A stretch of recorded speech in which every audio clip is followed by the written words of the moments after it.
All right, Cowboy Nation, really appreciate you all. Why not talk Dak, right? Why not talk Dak Prescott? Because he's ranked, according to, I guess, these people out here that's ranking quarterbacks, 17th overall. And the compelling argument is that he don't throw the ball down the field. He's average at best. I did a whole topic on, I guess, Cowboys Undisputed. You guys know how that go. My thing is, it's okay. It's okay for us to feel that way collectively against certain stations that like to bring out the fact that Dak Prescott can't do this and can't do that.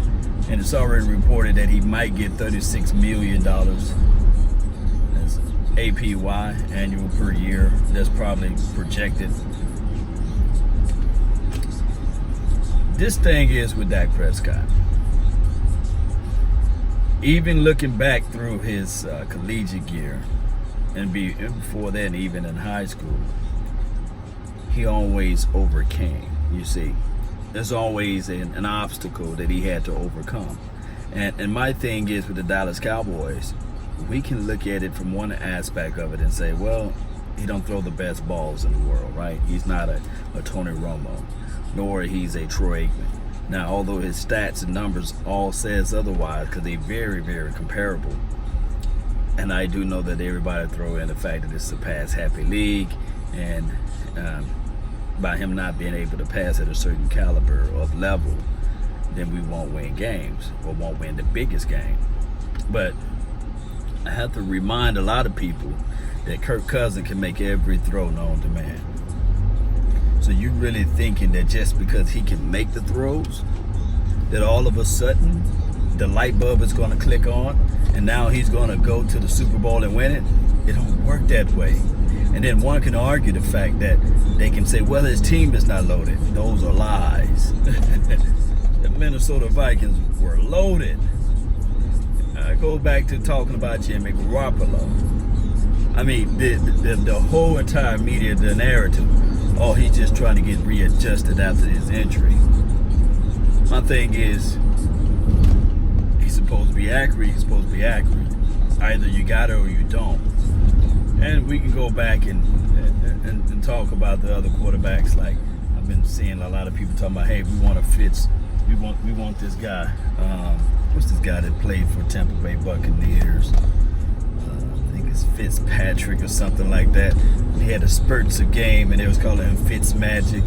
Now, one thing I can give people, I can give them the truth with the Pat Mahomes of the world. I really like his skill set, and I do like what was it, Watson, that played for the Texans.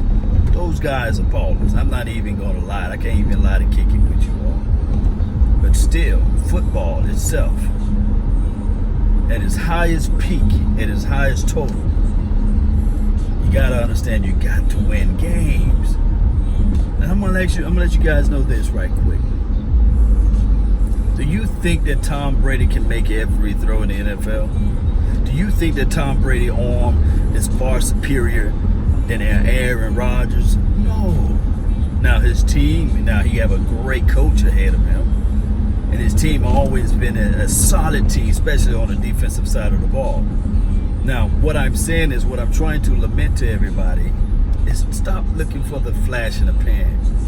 And like what we have right now, because at some point, you don't want to bring in the Brandon Weedens of the world, the Matt Castle. You don't want those boys back out there on the field. And it's not a given that the quarterback that you draft is going to be able to take you to the high marks.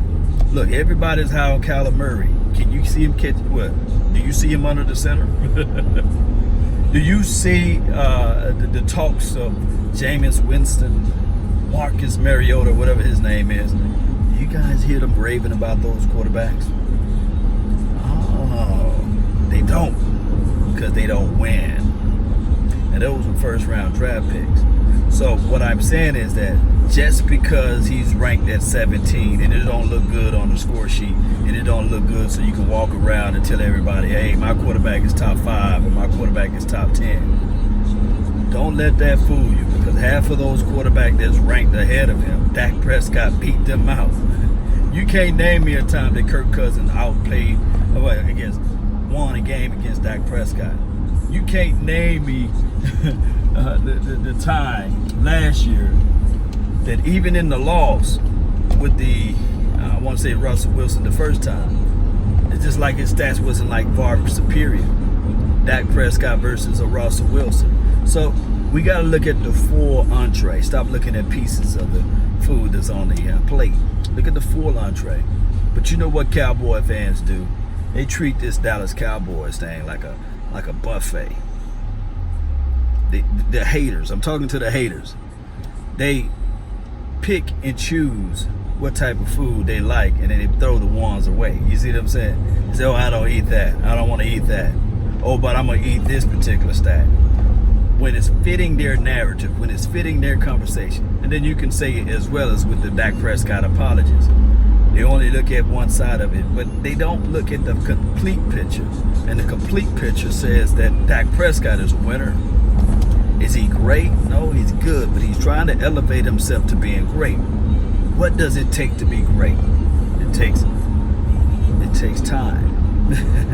Nobody is born on this earth with all of the talent. It takes absolute time. And all you got to do, Cowboy Nation, is give this brother some time. Look, I have to say this until I'm old and gray. I'm gonna say this till I'm old and gray. Is that Dak Prescott for this team and one hell of a bargain. Because I gave the analogy already with the Carson Wentz versus Dak Prescott. I already said that, hey, just because you got the Ferrari, just because you got the Lambo, and you can't afford the maintenance, or you're scared to drive it around town, you see what I'm saying? Because of the pricing of the parts and everything is so high maintenance. But with Dak Prescott, he's valuable because on Sunday, he's there. On Monday, he's there. On Thursday, he's there. And even if you have to play on a Saturday, because sometimes we'll play a game on a Saturday towards the latter part of the season, he's there. So those are things that we have to understand, Cowboy Nation. Don't get all twisted with the stats, but keep this one main stat on your mind: winning games. And then on top of that, when your number is called, can he turn things around and win it for you? Those 13 to 14 comebacks are remarkable. It's something special too. I'm talking about the game-winning comebacks or what have you. Those are things, and I'm not trying to say that, hey, I'm a Dak Prescott apologist. There are things that he's still working on, and I would be foolish to say otherwise. I think that the kid is still working. I think that now we have some suitable weapons around him. Shout out to Amari Cooper. Shout out to Michael Gallup. Those boys, man. So if we look at the total picture, we can say to ourselves, Dak Prescott, this year, going into his fourth, we got the running back situation. It's going to be ironed out. It's going to be ironed out. I really feel, if you look back I went and rewatched the LA Rams game. Old Reliable was still trying to find ways to get that first down on third downs. I like that. I like the fact that Tony Pollard can catch the ball out of the backfield. I love it. So even if and when Ezekiel Elliott comes back, man, this thing is going to be lights out. Now, I will say this as a disclaimer. It seems to me that Ezekiel Elliott may have to find a way to have an open line of communication with Jerry Jones. Have a sit down, no cameras, just some good old Johnny Walker Blue or whatever the drinks of choice is. And just talk. Let this stuff be non-personal and say, hey, what do you want out of your contract? Because I know that you want Todd Gurley's money, which you deserve more. But at the end of the day, if you trust me, I got you. Name me a guy that Jerry Jones railroaded. You can't find 5 guys that he did that to, especially when they're his star players. And Ezekiel Elliott, he's in the wheelhouse of being that star guy. So what I'm saying is, collectively, And I hope that all this stuff of finger pointing here and finger pointing there goes away. Because think about it, when you point the finger, you got 3 pointing back at you. And everybody have reasonings, but results are what matter. And of course, Ezekiel Elliott put the note of being a result type of guy. For the first 3 years, he played with that silver and blue all over his body, star crusted on his head, and all those good things. But what we really need to see now, Ezekiel, is that, hey, seal your lips, put on that silver and blue, come back out there so that everybody can understand that we are a team. We're supposed to be like a knot in a rope. If you took a knot in a rope, and when forces pull on both sides, what that knot does, it gets stronger. The tension gets tighter. So that's how this team's supposed to be able to be built, like that knot on the rope. Whereas everybody, as they work together, they become stronger, and the tension becomes better. All right, Cowboy Nation, I done made it to my destination. I really appreciate you all. Thank you all for tuning in.